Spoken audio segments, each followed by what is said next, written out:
লালবাজারের কাছে একটা রাস্তার নাম হরিণবাড়ি কেন? ভিক্টোরিয়া মেমোরিয়াল তৈরি হওয়ার আগে ময়দানের ওই জায়গায় কি ছিল? আর এই সব কিছুর সঙ্গে ফুড ব্লগারদের ফেভারিট ডেকার্স লেনের কি সম্পর্ক? এত কিছু তো আর একটা 3 মিনিটের রিলে বোঝানো সম্ভব নয়। তাই জন্যই আজকে হাফ প্যান্ট হিস্ট্রির প্রথম ফুল প্যান্ট এডিশন। আচ্ছা, শুরু করা যাক হরিণবাড়ি দিয়ে। এই হচ্ছে হরিণবাড়ি লেন। নামটা কোথা থেকে এলো? এবার অনেকেই বলবে যে হরিণবাড়ি নামটা হয়েছে কারণ এখানে নাকি একসময় নবাব সিরাজউদ্দৌলার একটা চিড়িয়াখানা ছিল। আমার এটা খুব একটা লাইকলি মনে হয় না, কারণ আমরা যদি ইতিহাস পড়ে দেখি, সিরাজউদ্দৌলা কলকাতায় ছিলেন বোধহয় সর্বসাকুল্যে 3 কি 4 দিন। যেখানে মানুষ 4 দিন থাকে সেখানে সে চিড়িয়াখানা তৈরি করে না। তাহলে এই নামটা কোথা থেকে এলো? এই নামটা এসেছে জেল থেকে। জেলেরই তখনকার বাংলায় নাম হয়েছিল হরিণবাড়ি। কেন সেটা বোঝা খুবই সহজ। ইংরেজদের জেল, লম্বা লম্বা গড়াত দেওয়া, তার ভেতরে মানুষ, ঠিক যেন চিড়িয়াখানার খাঁচার মধ্যে হরিণ। সেই থেকেই নাম হয়েছিল হরিণবাড়ি। ডক্টর ধ্রুবজ্যোতি ব্যানার্জি তার বই ইউরোপিয়ান ক্যালকাটায় লিখছেন 1767 সালে কলকাতায় 2টো জেল ছিল। একটা ছিল লালবাজার অঞ্চলে, আর একটা ছিল বড় বাজার অঞ্চলে। এবার এই 2টো জেল 2টো আলাদা ক্লাসের কয়েদির জন্য। একটা জেল হচ্ছে একেবারে পেটি ক্রিমিনালস, ছোটখাটো অপরাধে যাদের গ্রেপ্তার করা হয়েছে তাদের জন্য। আর একটা জেল হচ্ছে যারা কনভিক্টেড ফেলেন্স, মানে যাদের দোষ সাব্যস্ত হয়েছে, তারা ভয়ঙ্কর কোন রকম একটা অপরাধ করেছে তাদের জন্য, এবং যারা টাকা ধার নিয়ে ফেরত দিতে পারেনি, ডেটার্স, তাদের জন্য। বাই দ্য 1770s এই দুটি জেলেরই অবস্থা খুব খারাপ, এবং in 1778 the East India Company takes the decision to build a new prison and move both these jails into that one new prison. এই নতুন জেলটা কোথায় তৈরি হয়েছিল? আপনাকে একটা ম্যাপ দেখাই, কর্নেল সিমস এর ম্যাপ। আমি এর আগেও আপনাকে দেখিয়েছি 1857 সালের ম্যাপ। আর সেখানে কলকাতার এই অংশটা খেয়াল করে দেখুন। দেখতে পাচ্ছেন এখানে রয়েছে সেন্ট পলস ক্যাথিড্রাল, তার মানে তার উল্টো দিকে ময়দানে হওয়ার কথা ভিক্টোরিয়া মেমোরিয়াল, কিন্তু তার জায়গায় কি রয়েছে দেখুন। ইয়েস, এই হচ্ছে নতুন হরিণবাড়ি, মানে এটাই হচ্ছে কলকাতার প্রেসিডেন্সি জেল, যেটা সেই সময় তৈরি হয়। ভিক্টোরিয়া মেমোরিয়াল যখন তৈরি করা হয় in 1906, তখন এই জেলটা ভেঙে তার জায়গায় ভিক্টোরিয়া মেমোরিয়াল তৈরি হয়, এবং এই জেল এখান থেকে সরে চলে যায় আলিপুরে। তারপর তো অফকোর্স 2018 সালে আলিপুর জেল শিফট করার প্রসেস শুরু হয়, এবং সেটা এখন শিফট হয়ে গেছে টু বারুইপুর। এইসব কিছুর সঙ্গে ডেকার্স লেনের কি সম্পর্ক? ওয়েল, ডেকার্স লেনের নামকরণ করা হয়েছিল after Philip Milner Dacres. East India কোম্পানির জন্য কাজ করতেন।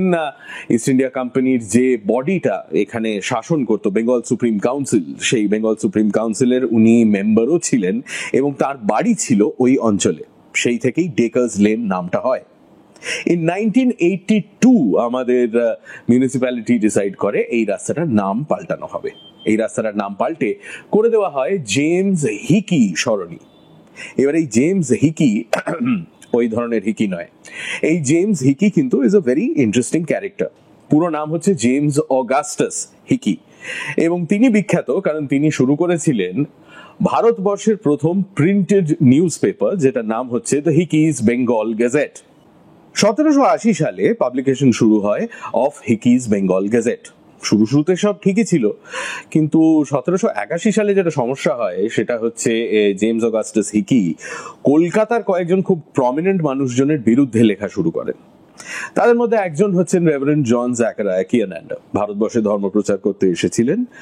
বিবিডি বাগে যেখানে কারেন্সি বিল্ডিং আছে, তার পেছনের গলিটা দিয়ে আপনি যদি খানিকটা এগিয়ে যান, তাহলে আপনি দেখতে পাবেন আপনার ডান হাতে একটা খুব পুরনো চার্চ পড়বে। এটার নাম হচ্ছে দি ওল্ড মিশন চার্চ, এবং জন জ্যাকারিয়া কিয়ানান্ডার তৈরি করা এই চার্চটি।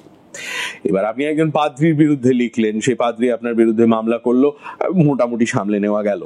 কিন্তু তার থেকেও বড় সমস্যা হলো যখন হিকি লেখা শুরু করলেন ওয়ারেন হেস্টিংস এর বিরুদ্ধে। এবার আপনার প্রেস ফ্রিডম টিডম আপকো মুবারক হো, কিন্তু ওয়ারেন হেস্টিংস তখন গভর্নর জেনারেল, বড় লাটের লেজে পা দিলে তো গুরু সমস্যা। আর তার উপর হিকি আবার যেমন তেমন সমালোচনা করেননি, ভয়ঙ্কর জিনিস লিখেছিলেন। উনি লিখেছিলেন যে ওয়ারেন হেস্টিংস নাকি আ মিজারেবল সাকসেসর অফ ক্লাইভ, মানে রবার্ট ক্লাইভ প্রচন্ড মহান মানুষ টানুষ ছিলেন, ওয়ারেন হেস্টিংস তার যোগ্য উত্তরসূরি নন। ওয়ারেন হেস্টিংস শুধু যে গভর্নর জেনারেল তাই নন, আমাদের সুপ্রিম কোর্ট তখন কলকাতায় ছিল মনে রাখতে হবে, আমাদের সুপ্রিম কোর্ট এর যে প্রথম chief justice sir ELISA Impey, তিনি কিন্তু ওয়ারেন হেস্টিংস এর একেবারে অভিন্ন হৃদয়ের বন্ধু। ব্যাস, হেস্টিংস রেগে গিয়ে চারটে মামলা ঠুকে দিল জেমস অগাস্টাস হিকির বিরুদ্ধে। অফকোর্স তিনি দোষী সাব্যস্ত হলেন এবং তিনি গেলেন জেলে। সামটাইম ডিউরিং দ্য 1780s ওর সঙ্গে জেলে একজন দেখা করতে এসেছিলেন এবং তার একটা অ্যাকাউন্ট রয়েছে এই বইটাতে। যদি আপনি আরো জানতে চান অ্যাবাউট হিকিস বেঙ্গল গেজেট, তাহলে এই বইটার নাম হচ্ছে the untold story of India's first newspaper, লেখা অ্যান্ড্রু ওটিসের।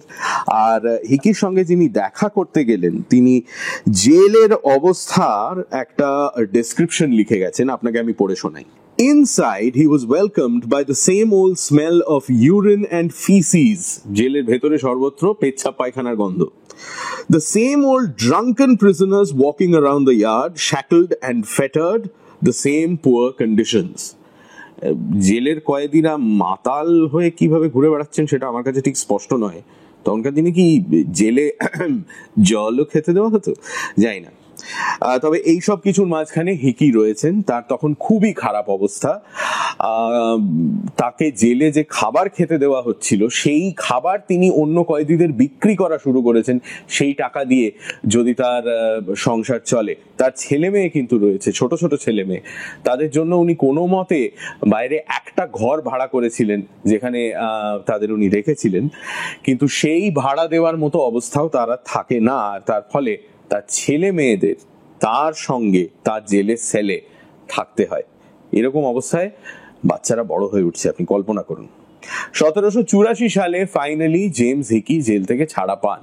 তবে ততদিনে তিনি শারীরিকভাবে, মানসিকভাবে, অর্থনৈতিকভাবে সব দিক দিয়েই একেবারে শেষ হয়ে গেছেন। জানা যায় যে 1802 সালে চীন যাওয়ার একটি জাহাজে উনি মারা যান।